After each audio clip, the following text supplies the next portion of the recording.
जी myself Mohammad Usman. आज जो हम ninth class biology chapter number 5 के अंदर माइटोसिस के बारे में पढ़ेंगे। माइटोसिस जो है हमारे पास ये सेल डिवीजन की एक टाइप होती है। इसमें सेल जो है वो डिवाइड करता है, तो हम आज इसके बारे में जो है वो पढ़ेंगे। हम स्टार्ट करते हैं जी माइटोसिस को कि माइटोसिस हमारे पास क्या होती है। तो अगर माइटोसिस की अगर हम बात करें तो माइटोसिस जो है हमारे पास वो सेल डिवीजन की एक टाइप है। हमने जो है वो कल भी पढ़ा था कि जो हमारे पास सेल साइकिल है उसकी दो फेजेस होती हैं, एक का नाम इंटरफेज होता है और एक का नाम एम फेज होता है। और एम फेज को हम माइटोटिक फेज कहते हैं। अब माइटोटिक फेज के अंदर ही बेसिकली सेल ने जो है वो डिवाइड होना होता है। ठीक है जी। Mitosis is a type of cell division in which a cell divide into two daughter cells, each with the same number of chromosome as in parent cell। अब इसको समझने के लिए देखें ज़रा, हमारे पास ये एक सेल है। ठीक है। इसके अंदर कितने क्रोमोसोम है हमारे पास? 46 क्रोमोसोम है। कितने क्रोमोसोम है? 46। ये इंसान का एक सेल है। इंसान के हर सेल के अंदर 46 क्रोमोसोम होते हैं। कहते हैं कि mitosis is the type of cell division. ये एक टाइप है सेल डिवीजन की। इसमें जो है वो सेल डिवाइड करने की एक किस्म है।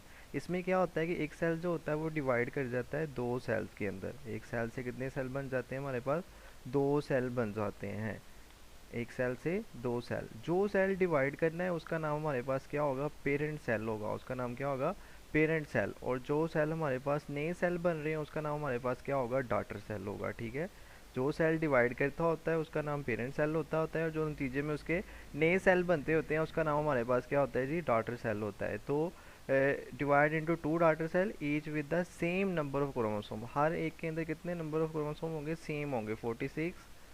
और इसमें भी कितने होंगे जी? 46 होंगे। ठीक है। मतलब जितने पेरेंट सेल में क्रोमोसोम होंगे उतने ही डॉटर सेल में क्रोमोसोम होंगे जब वो डिवाइड होंगे। अगर यहाँ पे 20 होते तो इन दोनों के अंदर भी कितने आने थे? 20 आने थे। इनके अंदर 10 थे पेरेंट सेल के अंदर, तो डॉटर सेल के अंदर भी कितने आने? 10 जो है वो आएंगे। तो माइटोसिस जो है हमारे पास एक सेल डिवीजन की एक टाइप है जिसमें एक सेल से दो सेल बन जाते हैं और नंबर ऑफ क्रोमोसोम जो है वो क्या रहते हैं? सेम रहते हैं। नेक्स्ट जो है इसकी हमारे पास डिस्कवरी है कि जो माइटोसिस थी ये प्रोसेस जो था किसने डिस्कवर किया। तो अगर हम इसकी डिस्कवरी के बारे में बात कर ले तो Walther Flemming in 18 discover mitosis in the nucleus of a dividing cell. उसने जब देखा कि एक सेल जो है वो डिवाइड कर रहा है तो उसका जो न्यूक्लियस होता है वो काफ़ी मराहल से गुजरता है। उसका न्यूक्लियस जो है वो काफ़ी स्टेजेस के बाद गुजरने के बाद एक न्यूक्लियस से दो न्यूक्लियस में जो है वो चला जाता है। तो वाल्थर फ्लेमिंग ने 1880 के अंदर जो है वो माइटोसिस को डिस्कवर किया था, जब वो एक डिवाइडिंग सेल जो तकसीम हो रहा है उसके न्यूक्लियस को ऑब्जर्व कर रहा था कि जब एक सेल डिवाइड होता है तो उसके न्यूक्लियस के साथ क्या कुछ होता है। ठीक है जी। ही ऑब्जर्व डैट कि nucleus pass through a series of changes. इसने ऑब्जर्व किया कि जब एक सेल डिवाइड होता है तो उसका न्यूक्लियस जो होता है वो काफ़ी ज़्यादा चेंजेस से जो है वो गुजर के फिर जो है वो कहीं जाके दो न्यूक्लियस में डिवाइड होता है और फिर जाके दो सेल जो है हमारे पास बनते हैं। तो वाल्थर फ्लेमिंग ने माइटोसिस को डिस्कवर किया था। नेक्स्ट है जी हमारे पास अकरेंस से कि ये किन सेल के अंदर जो है माइटोसिस हो गई हमारे पास। तो अकरेंस की अगर हम बात कर लेते हैं कि कहाँ कहाँ पे जो है माइटोसिस जो है हमारे पास होती है। तो अकरेंस की अगर हम बात करें तो mitosis occur in somatic cells of eukaryotic cell. जितने भी यूकैरियोटिक सेल्स हैं मतलब जिनके अंदर वाज़ेह न्यूक्लियस होता है उनके सोमेटिक सेल्स के अंदर जो है माइटोसिस होती है। अब सोमेटिक सेल्स हमारे पास क्या होते हैं? बॉडी के सेल्स को हम क्या कहते हैं? सोमेटिक सेल्स कहते हैं। गमेट्स के अलावा, एग और स्पर्म के अलावा इंसान के अंदर जितने भी सेल्स पाए जाते हैं उनका नाम हमारे पास क्या होता है? सोमेटिक सेल होता है। तो सोमेटिक सेल के अंदर जो है वो माइटोसिस हो रही होती है। while prokaryotic cell divide by a process similar to mitosis called binary fission। लेकिन अगर वो प्रोकैरियोटिक का सेल है तो उसके अंदर भी सिमिलर एक प्रोसेस होता है। उसके सेल भी जो है माइटोसिस के ज़रिए ही डिवाइड करते हैं, लेकिन हम उसे माइटोसिस नहीं कहते, क्या कहते हैं? बाइनरी फिशन कहते हैं। अगर यूकैरियोटिक का सेल डिवाइड कर रहा है तो उसे हम कहेंगे कि वो माइटोसिस के ज़रिए कर रहा है। अगर प्रोकैरियोटिक के सेल डिवाइड कर रहे हैं तो हम कहेंगे कि वो बाइनरी फिशन के ज़रिए कर रहे हैं, लेकिन वो प्रोसेस जो है वो सेम ही होता है, जस्ट हमने नाम चेंज किया है। नेक्स्ट जो है हमारे पास वो है फेजेस ऑफ माइटोसिस के। जो माइटोसिस की हमारे पास फेजेस होती हैं, कौन कौन सी हमारे पास फेजेस है माइटोसिस की, अगर हम उसकी बात कर लें कि फेजेस ऑफ माइटोसिस हमारे पास कौन कौन सी हैं। तो the process of mitosis is divided into two main phases. जो इसको हमने कितनी फेजेस के अंदर तकसीम किया, कितनी स्टेजेस के अंदर? दो बड़ी स्टेजेस के अंदर डिवाइड किया। एक का नाम हमारे पास कैरियोकाइनेसिस है।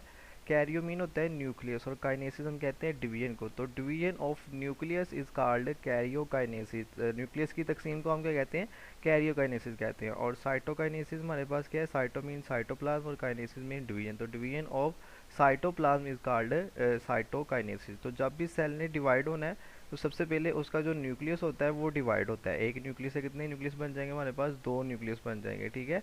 तो वो जो अब न्यूक्लियस तकसीम हुआ उसका नाम कैरियोकाइनेसिस है। फिर ये जो बाहर वाला है इसका साइटोप्लाज्म है वो डिवाइड होता है और कितने सेल बन जाते हैं हमारे पास, दो सेल बन जाते हैं। तो जब भी सेल ने डिवाइड होना है तो पहले कैरियोकाइनेसिस होगी, फिर हमारे पास क्या होगी, साइटोकाइनेसिस। कैरियोकाइनेसिस जो है वो न्यूक्लियस की डिवीजन होती है और साइटोकाइनेसिस जो है हमारे पास वो साइटोप्लाज्म की डिवीजन को हम कहते हैं।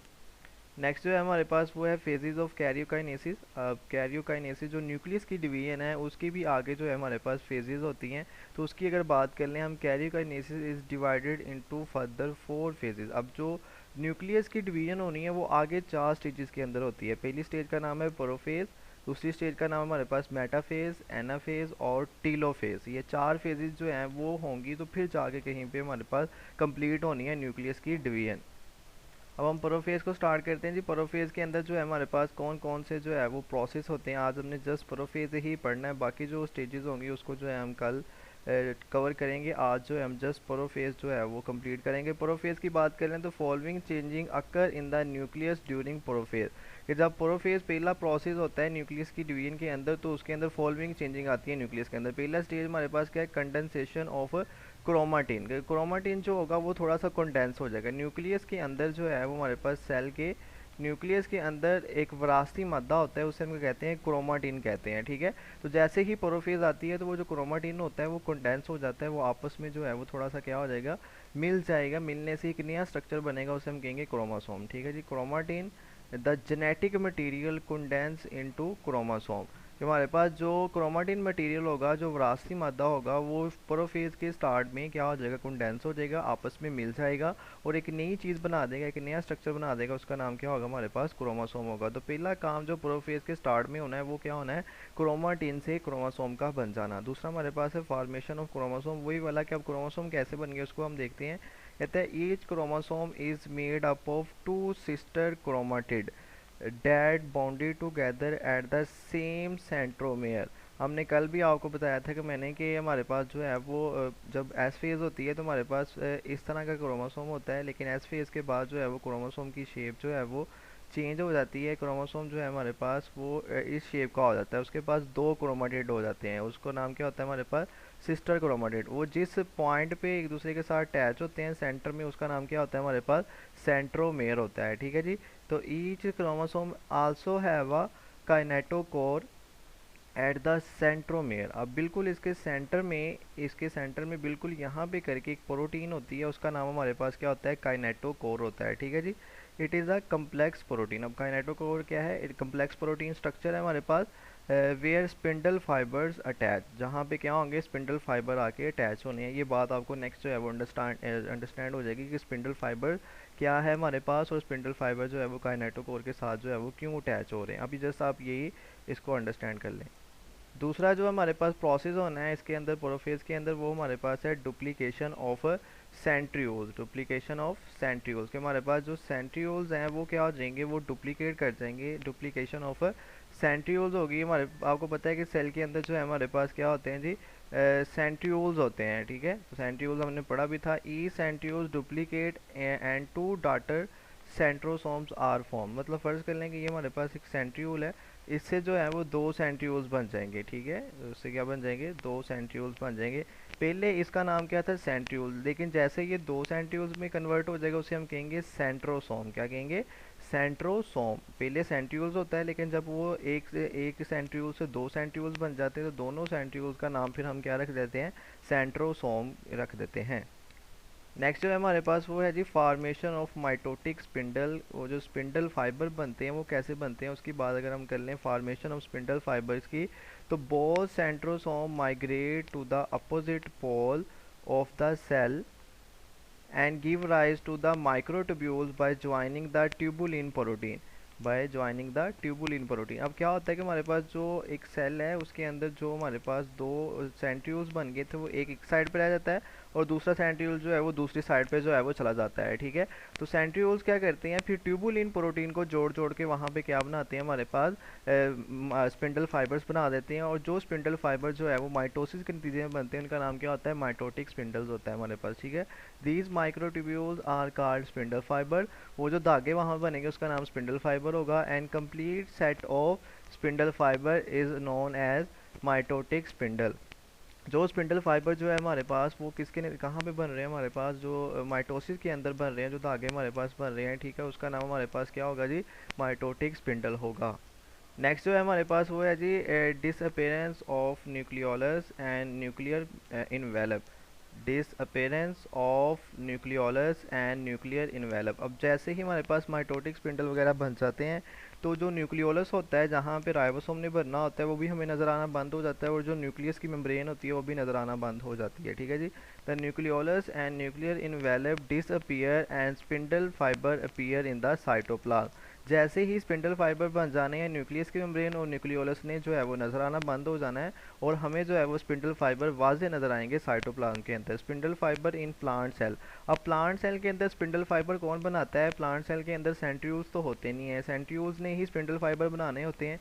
लेकिन अब प्लांट सेल के अंदर सेंट्रीओल्स कैसे बनेंगे, in plant cell spindle fibers are formed by the aggregation of tubulin protein because of the lack of centrioles। वहाँ पे centrioles तो नहीं होते, लेकिन उसके साइटोप्लाज्म के अंदर ट्यूबुलिन प्रोटीन जो पड़ी होती है, वो ट्यूबुलिन प्रोटीन को जोड़ जोड़ के क्या कर देते हैं, स्पिंडल फाइबर जो है वो बना लेते हैं।